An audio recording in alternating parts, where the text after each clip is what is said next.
ഹോണറിന്റെ honour magic V3 എന്ന പുതിയൊരു foldable phone ഇപ്പോൾ ലോഞ്ച് ചെയ്തിട്ടുണ്ട്. ഇത് ഫ്ലാഗ്ഷിപ്പ് ലെവലിൽ വരുന്ന ഫോൾഡബിൾ ഫോണാണ്. ഈ ഒരു വീഡിയോയിൽ നമ്മൾ നോക്കാൻ പോകുന്നത് ഹോണർ മാജിക് V3 എന്നുള്ള ഫോൾഡബിൾ ഫോണിനെ പറ്റിയിട്ടാണ്. ആദ്യം നമ്മൾ ഫീച്ചേഴ്സും കാര്യങ്ങളൊക്കെ നോക്കുകയാണെന്നുണ്ടെങ്കിൽ ഡിസ്പ്ലേ കാര്യത്തിൽ ഫോൾഡബിൾ ഫോണാണ്, അതുകൊണ്ട് തന്നെ രണ്ട് ഡിസ്പ്ലേ ഇതിൽ വരുന്നുണ്ട്.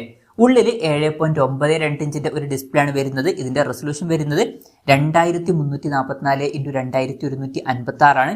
പിന്നെ ഇതിൽ OLED പാനലാണ് ഉപയോഗിച്ചിരിക്കുന്നത്. അതുപോലെ തന്നെ LTP എന്നുള്ള ഫീച്ചറും സപ്പോർട്ട് ചെയ്യുന്നുണ്ട്. അതായത് റിഫ്രഷ് റേറ്റ് 1 ഹെർട്സിന്റെയും 120 ഹെർട്സിന്റെയും ഇടയിലായിട്ട് അഡ്ജസ്റ്റ് ചെയ്യാൻ കഴിയുന്നതായിരിക്കും. ഇതിൽ മാക്സിമം 120 ഹെർട്സിന്റെ റിഫ്രഷ് റേറ്റ് ആണ് സപ്പോർട്ട് ചെയ്യുന്നത്. പിന്നെ ഡോൾബി വിഷന്റെ സപ്പോർട്ടും കാര്യങ്ങളൊക്കെ ഈ ഒരു ഡിസ്പ്ലേയിൽ വരുന്നുണ്ട്. ഇതിൽ 3840 ഹെർട്സിന്റെ PWM ഡിമ്മിംഗ് എന്നുള്ള ഫീച്ചറും വരുന്നുണ്ട്. നല്ലൊരു കാര്യം തന്നെയാണ്. പീക്ക് ബ്രൈറ്റ്നസ് വരുന്നത് 1800 നിറ്റ്സ് ആണ്.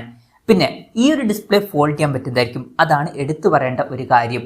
ഇനി ഫോൾഡ് ചെയ്ത് കഴിഞ്ഞാൽ പുറത്ത് ഒരു ഹാഫിലായിട്ട് 6.43 ഇഞ്ചിന്റെ ഒരു ഫുൾ HD+ ഡിസ്പ്ലേ വരുന്നുണ്ട്. ഇതിലും OLED പാനൽ തന്നെയാണ് ഉപയോഗിച്ചിരിക്കുന്നത്. പിന്നെ ഇതിലും LTPO എന്നുള്ള ഫീച്ചർ സപ്പോർട്ട് ചെയ്യുന്നുണ്ട്. അതായത് റിഫ്രഷ് റേറ്റ് 1 ഹെർട്സിന്റെയും 120 ഹെർട്സിന്റെയും ഇടയിലായിട്ട് അഡ്ജസ്റ്റ് ചെയ്യാൻ കഴിയുന്നതായിരിക്കും. മാക്സിമം 120 ഹെർട്സിന്റെ റിഫ്രഷ് റേറ്റ് ആണ് ഇതിൽ സപ്പോർട്ട് ചെയ്യുന്നത്. പിന്നെ ഇതിൽ ചെറുതായിട്ട് കർവ്ഡ് ആയിട്ടുള്ള ഒരു ഡിസ്പ്ലേ ആണ് കൊടുത്തിരിക്കുന്നത്. പിന്നെ ഈ ഒരു ഡിസ്പ്ലേയിൽ 4320 ഹെർട്സിന്റെ PWM ഡിമ്മിംഗ് എന്നുള്ള ഫീച്ചറും കാര്യങ്ങളൊക്കെ സപ്പോർട്ട് ചെയ്യുന്നുണ്ട്. ഈ ഒരു ഡിസ്പ്ലേയുടെ പീക്ക് ബ്രൈറ്റ്നസ് വരുന്നത് 2500 നിറ്റ്സ് ആണ്. അപ്പോൾ ഡിസ്പ്ലേ ഫീച്ചേഴ്സ് മൊത്തത്തിൽ നോക്കുകയാണെന്നുണ്ടെങ്കിൽ അത്യാവശ്യം നല്ല ഡിസ്പ്ലേ ഫീച്ചേഴ്സും കാര്യങ്ങളൊക്കെ ഈ ഫോണിൽ വരുന്നുണ്ട് എന്ന് തന്നെ പറയാവുന്നതാണ്. എടുത്തു പറയേണ്ട കാര്യം എന്ന് പറയുന്നത് ഒരു ഡിസ്പ്ലേ നമുക്ക് ഫോൾഡ് ചെയ്യാൻ പറ്റുന്നതായിരിക്കും. പിന്നെ സൈഡ് മൗണ്ടഡ് ഫിംഗർ പ്രിന്റ് സെൻസറും കാര്യങ്ങളൊക്കെ ഇതിൽ കൊടുത്തിട്ടുണ്ട്. പിന്നെ അത്യാവശ്യം ചെറിയ ഹിഞ്ചും കാര്യങ്ങളൊക്കെയാണ് ഇതിൽ വരുന്നത്. 2.84 mm മാത്രമാണ് ഹിഞ്ചിന്റെ തിക്നെസ്സും കാര്യങ്ങളൊക്കെ വരുന്നത്. പിന്നെ ഈ ഒരു ഫോണിന്റെ വെയിറ്റ് വരുന്നത് 226 ഗ്രാമാണ്. അപ്പം അത്യാവശ്യം വെയിറ്റ് കുറഞ്ഞ ഒരു ഫോണാണ് ഇത്. ഫോൾഡബിൾ ഫോൺസിൽ പൊതുവേ ഇതിലും കൂടുതൽ വെയിറ്റ് കാണാറുണ്ട്. അപ്പോൾ നല്ല വെയിറ്റ് കുറഞ്ഞ ഒരു ഫോണാണ് എന്നൊക്കെ തന്നെ പറയാവുന്നതാണ് ബാക്കി ഫോൾഡബിൾ ഫോൺസായിട്ട് കമ്പയർ ചെയ്യുമ്പോൾ. അതുമാത്രമല്ല തിക്നെസ്സും വളരെ കുറവാണ്. 9.2 mm ആണ് തിക്നെസ് വരുന്നത്. പൊതുവേ ഫോൾഡബിൾ ഫോൺസിൽ ഇതിലും കൂടുതൽ തിക്നെസ് വരാറുണ്ട്. അതും എടുത്തു പറയേണ്ട ഒരു കാര്യമാണ്. പിന്നെ ഓപ്പൺ ചെയ്തു വെക്കുന്ന സമയത്ത് തിക്നെസ് 4.35 mm മാത്രമേ വരുള്ളൂ.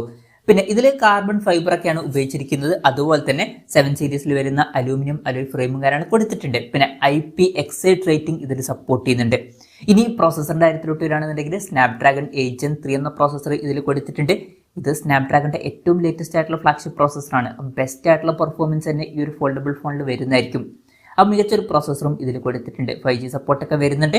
പിന്നെ ഈ ഒരു ഫോണിൽ 12 GB റാമും 256 GB ഇന്റേണലുമാണ് വരുന്നത്. പിന്നെ 16 GB റാമും 512 GB ഇന്റേണലുമായിട്ട് വരുന്ന ഒരു വെർഷനും അതുപോലെ തന്നെ 16 GB റാമും 1 TB ഇന്റേണലുമായിട്ട് വരുന്ന ഒരു വെർഷനും വരുന്നുണ്ട്.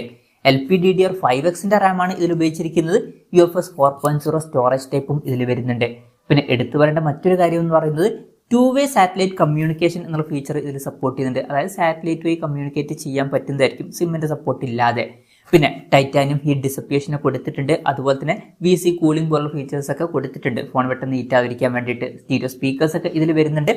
പിന്നെ Android 14 ബേസ് ആയിട്ടുള്ള മാജിക് OS സോഫ്റ്റ്വെയർ ആണ് ഇതിൽ വരുന്നത്. ക്യാമറയുടെ കാര്യം പറയുകയാണെന്നുണ്ടെങ്കിൽ ഫോണിന്റെ പിന്നിൽ ട്രിപ്പിൾ ക്യാമറ സെറ്റപ്പാണ് കൊടുത്തിരിക്കുന്നത്. 50 മെഗാ പിക്സലിന്റെ f1.6 അപ്പേഴ്സിൽ വരുന്ന മെയിൻ ക്യാമറ സെൻസറാണ് ഈ ഫോണിൽ വരുന്നത്. വോയിസിന്റെ സപ്പോർട്ട് വരുന്നുണ്ട്. സെൻസർ സൈസ് വരുന്നത് 1/1.56 ഇഞ്ചാണ്.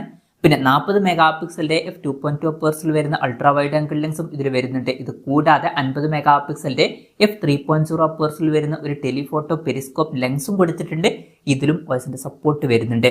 ഇനി സെൽഫി ക്യാമറയുടെ കാര്യം പറയുകയാണെന്നുണ്ടെങ്കിൽ രണ്ട് ഡിസ്പ്ലേയിലും 20 മെഗാ പിക്സൽ സെൽഫി ക്യാമറ കൊടുത്തിട്ടുണ്ട്. ഓൺ പേപ്പർ നല്ലൊരു ക്യാമറ സ്പെസിഫിക്കേഷൻ തന്നെ ഇതിൽ വരുന്നുണ്ട് എന്ന് പറയാവുന്നതാണ്. അത് മാത്രമല്ല ഹോണറിന്റെ ഡിവൈസുകളിൽ പൊതുവെ നല്ലൊരു ക്യാമറ പെർഫോമൻസും കിട്ടാറുണ്ട്.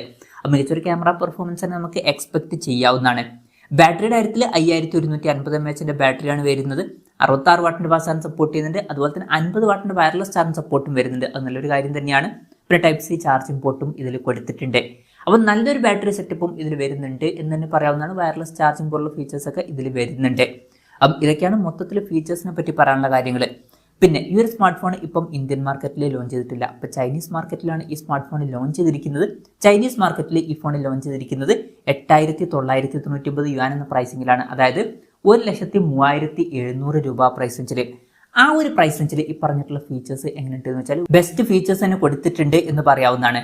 ഫോൾഡബിൾ ഡിസ്പ്ലേയും അതുപോലെ തന്നെ ബെസ്റ്റ് ആയിട്ടുള്ള പ്രോസസറും ഓൺ പേപ്പർ മികച്ച ക്യാമറ സ്പെസിഫിക്കേഷനും നല്ലൊരു ബാറ്ററി സെറ്റപ്പ് ഒക്കെ ഇതിൽ കൊടുത്തിട്ടുണ്ട്. പിന്നെ ഈ ഒരു ഫോൺ സാംസങ് Z Fold 6 എന്ന ഫോൾഡബിൾ ഫോണിന് ഒരു കോമ്പറ്റീഷൻ ആവുമോ എന്ന് വെച്ചാൽ അത്യാവശ്യം നല്ലൊരു കോമ്പറ്റീഷൻ തന്നെ ആവുന്നതായിരിക്കും. കാരണം ഇതിൽ മികച്ച ഫീച്ചേഴ്സും വരുന്നുണ്ട്, അതുപോലെ തന്നെ അത്യാവശ്യം വെയിറ്റും തിക്നെസ്സും കുറഞ്ഞ ഒരു സ്മാർട്ട് ഫോൺ കൂടിയാണ്. അതുപോലെ തന്നെ നല്ല ഫീച്ചേഴ്സ് ആണ് ഇതിൽ വരുന്നത്. പിന്നെ വേറൊരു കാര്യമുണ്ട്, ഇന്ത്യൻ മാർക്കറ്റിൽ ലോഞ്ച് ചെയ്യുകയാണെന്നുണ്ടെങ്കിൽ 1,37,200 രൂപ പ്രൈസ് റേഞ്ചിൽ നമുക്ക് എക്സ്പെക്ട് ചെയ്യാൻ പറ്റില്ല. വില കുറച്ചുകൂടി കൂടാൻ ചാൻസ് ഉണ്ട്. ഇവൻ കൂടിയിട്ട് ഒരു 1,25,000 അല്ലെങ്കിൽ 1,30,000 രൂപ പ്രൈസ് റേഞ്ചിൽ എത്തിയാലും വലിയ പ്രശ്നമൊന്നുമില്ല. ആ ഒരു പ്രൈസ് റേഞ്ചിലും ഇത് അത്യാവശ്യം നല്ല ഫീച്ചേഴ്സ് ഒക്കെ തന്നെയാണ്. കാരണം സാംസങ്ങിന്റെ ഫോൾഡബിൾ ഫോണിന്റെ വില 1,50,000 മുകളിലും വരുന്നുണ്ട്. അപ്പം അത് വെച്ച് നോക്കുമ്പോൾ ആ ഒരു പ്രൈസിംഗിൽ ലോഞ്ച് ചെയ്യുകയാണെന്നുണ്ടെങ്കിലും നല്ലൊരു കാര്യമായിരിക്കും. ഇനി ലോഞ്ച് ചെയ്യുമോ എന്നുള്ള കാര്യങ്ങളൊന്നും കൺഫേം ആയിട്ടില്ല. അതിനെ പറ്റിയിട്ടുള്ള എന്തെങ്കിലുമൊക്കെ ന്യൂസുകൾ വരികയാണെന്നുണ്ടെങ്കിൽ അതിനെ പറ്റിയിട്ടുള്ള വീഡിയോസൊക്കെ നമ്മൾ ചെയ്യുന്നതായിരിക്കും. അപ്പം അതുപോലുള്ള വീഡിയോസ് കാണാൻ താല്പര്യമുണ്ടെന്നുണ്ടെങ്കിൽ ഈ ചാനൽ സബ്സ്ക്രൈബ് ചെയ്യാവുന്നതാണ്. എന്തായാലും ഹോണറിന്റെ ഹോണർ മാജിക് V3 എന്ന പുതിയൊരു ഫോൾഡബിൾ ഫോൺ ഇപ്പോൾ ലോഞ്ച് ചെയ്തിട്ടുണ്ട്. വളരെ മികച്ച ഫീച്ചേഴ്സുമായിട്ട് വരുന്ന ഒരു ഫോൾഡബിൾ ഫോണാണ്. ഈ ഒരു ഫോണിനെ പറ്റിയിട്ടുള്ള നിങ്ങളുടെ അഭിപ്രായം ജസ്റ്റ് ഒന്ന് കമന്റ് ചെയ്യുക. അതുപോലെ തന്നെ ഇന്ത്യൻ മാർക്കറ്റിൽ ലോഞ്ച് ചെയ്യുകയാണെന്നുണ്ടെങ്കിൽ ഈ ഒരു സ്മാർട്ട് ഫോൺ നിങ്ങൾ ഏത് പ്രൈസിങ്ങിലാണ് എക്സ്പെക്ട് ചെയ്യുന്നത് എന്നുള്ള കാര്യം കൂടി ജസ്റ്റ് ഒന്ന് കമന്റ് ചെയ്യുക.